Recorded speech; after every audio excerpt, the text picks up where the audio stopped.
The previous videos in this series all dealt with sending commands from a GUI on the PC to control devices connected to an Arduino board. We made servo motors turn and lit up LEDs to varying levels of brightness. But that is only half of the capabilities we want to explore. Having information sent from the Arduino update controls on the GUI is the next logical step on our journey. Can we import data and commands from the Arduino to our GUI? We'll find out on today's episode of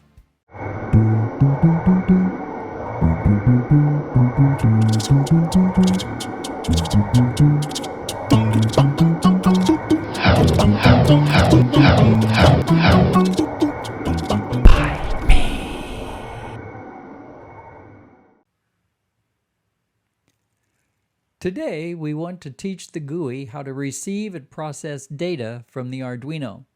To do this, we will use a button on the Arduino to send a command to the GUI that will be decoded and used to increment a counter on the GUI every time the button is pushed. The first thing we have to do to prepare our GUI to receive data from the Arduino is to teach it how to listen. When we open the serial port, it does start to listen, but our form does not pay any attention to the data that's being received. There is a problem we have to overcome, however, and that is that our GUI is running in one thread and the serial port is running in another. Threads are sort of like programs in that they are independent of each other and both are running at the same time. So, we need to find a way to build a bridge between the two threads to pass the information. That is a job of a thing called a delegate. We will create a delegate at the class level of our GUI and use it in our listening function later. So click on the Code tab and go to the top of the class, clicking right behind the variable red that we added last video, and create the delegate by typing public delegate void, and we'll call this D1 is the delegates that we are going to define, and then we will use string data called inData to send to it for information. So that is the bridge that we need between the two threads. Now, for our GUI, we'll need to create another variable which will just be a private static integer called counter that will hold the data indicating the number of times that the button has been pushed since the program started running. That will be displayed on our form.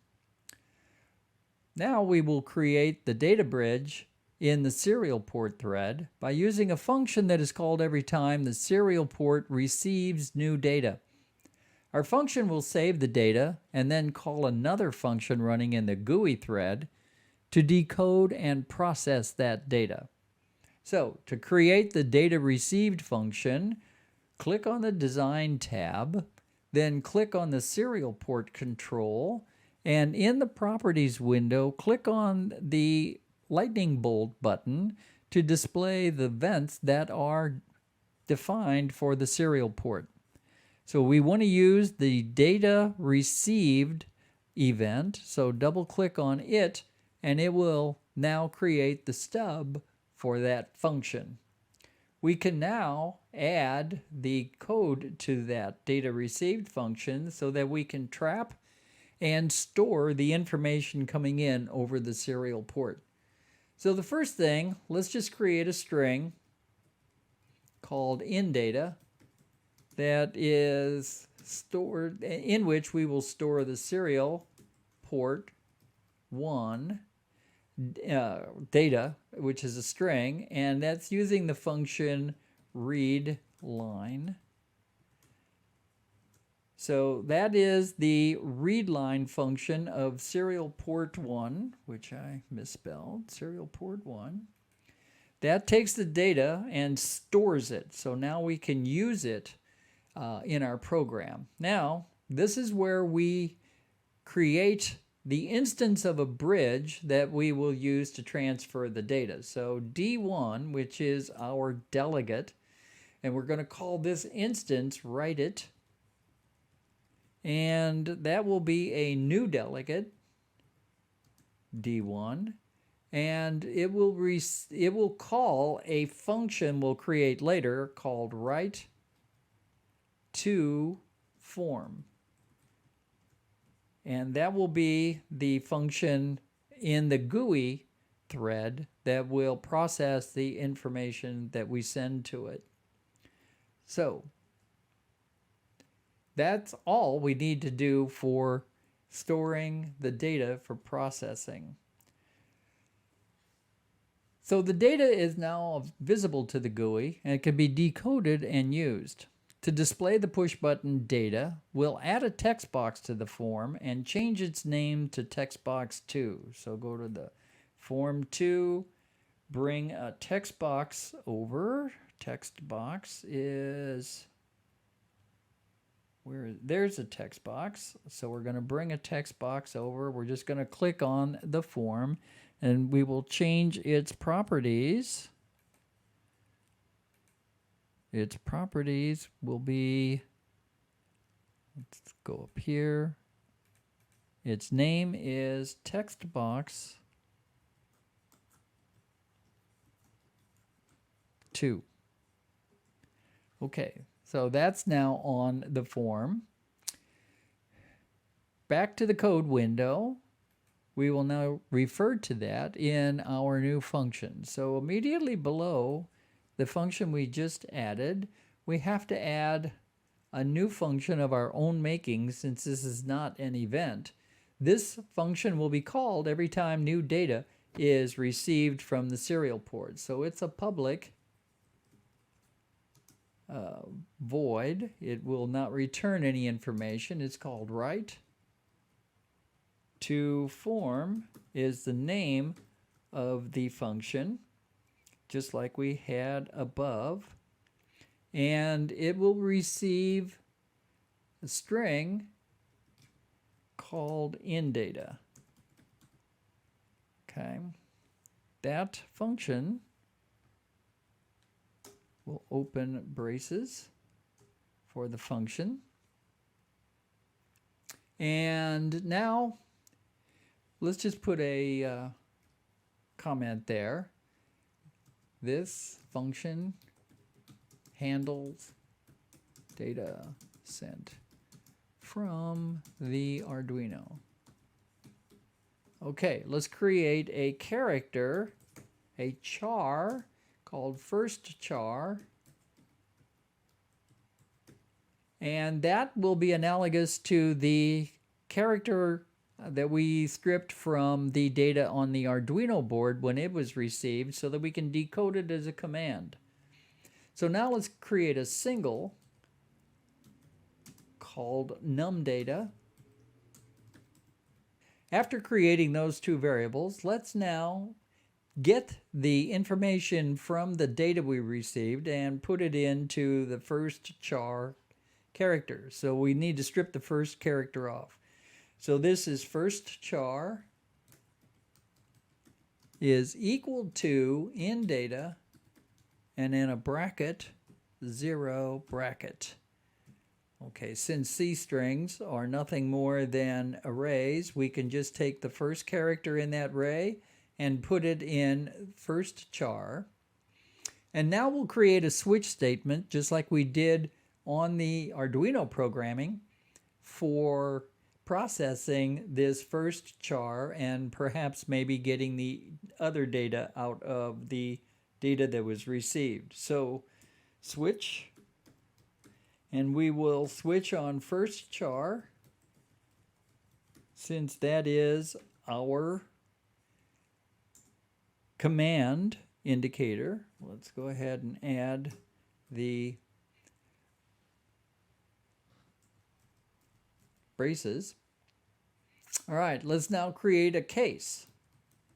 And the case is a lowercase p because that is what we sent as a command every time we push the button. Okay, what happens when we receive a lowercase p? Well, what we want to do is increment the counter. So we'll increment counter plus plus. And then we want to send that information to the text box for display. So we'll take the text box to.text property and set it equal to the counter, but the counter is a number, and we need a character, or we need a string actually, for the text box to text property. So we'll use the convert dot to string function, and we'll feed it the counter variable data like that. And then we will just add the break command to finish off our case. At this point, we have in place the capability to receive data from the serial port and move it over the data bridge to the GUI for use. And that's it for the C# program. Save it and move on to the Arduino program.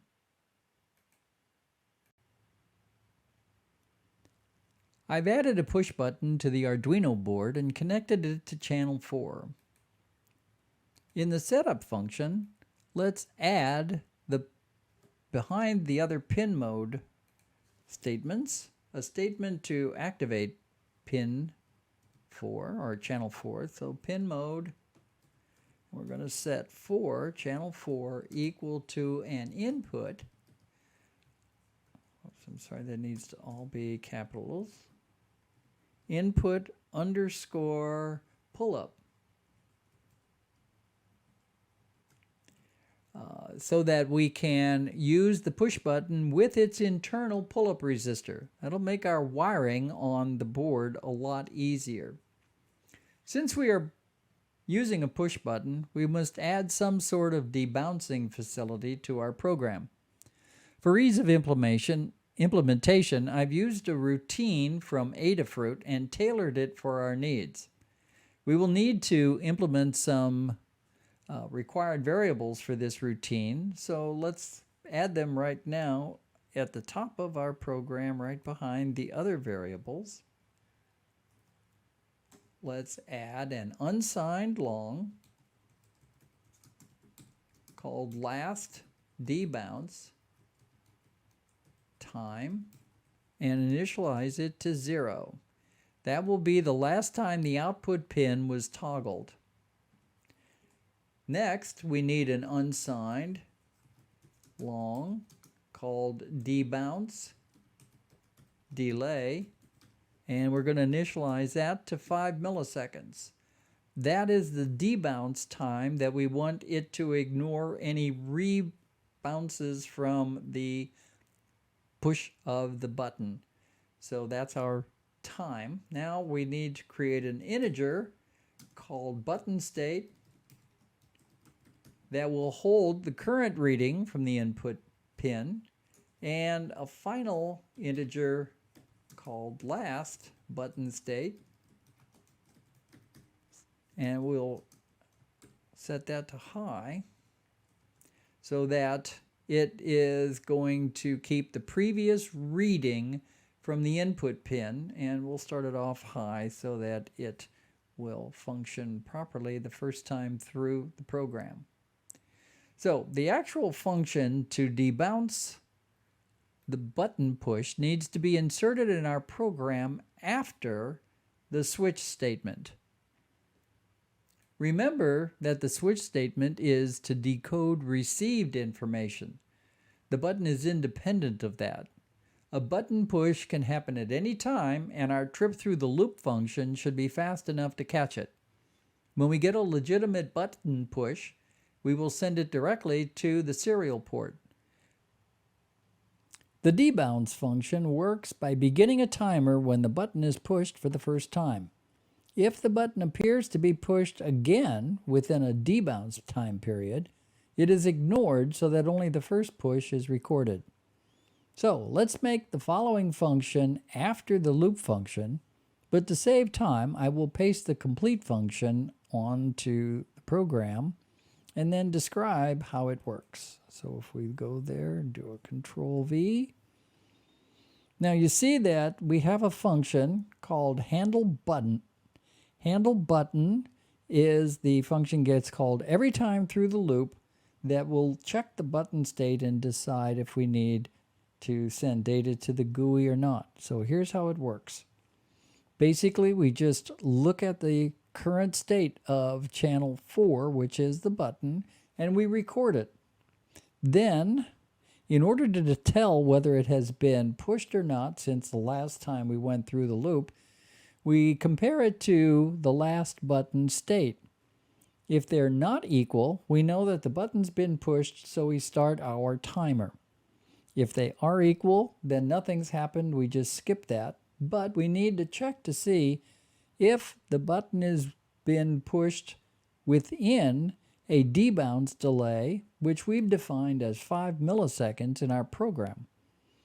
So if it is greater than the debounce delay, that means we're through the whole debounce period and we've got a valid button push, and then we can check that to see if it's not equal to the button state, and if it's not, we just save that as reading, and then check it to see if it is a high. If the button state is a high, that means that it is currently pushed, so we want to send that data to the GUI. We do that with the serial.println function, and we send it a single P as a string.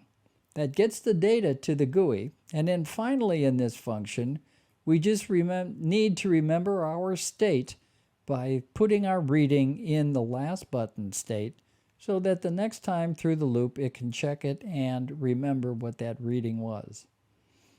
Okay, so that's the debounce function. Now we need to call the debounce function from our loop. Well, we want to call that after everything has been done in the loop, where we check for if there's serial data available and also then go through all of the switch statements. Now we'll just add this line afterwards where we invoke or call this function, and we'll just do that by calling the function name handle button and an open and close paren. So that should be it for the programming for this. We can check and see if we have a good program by compiling it.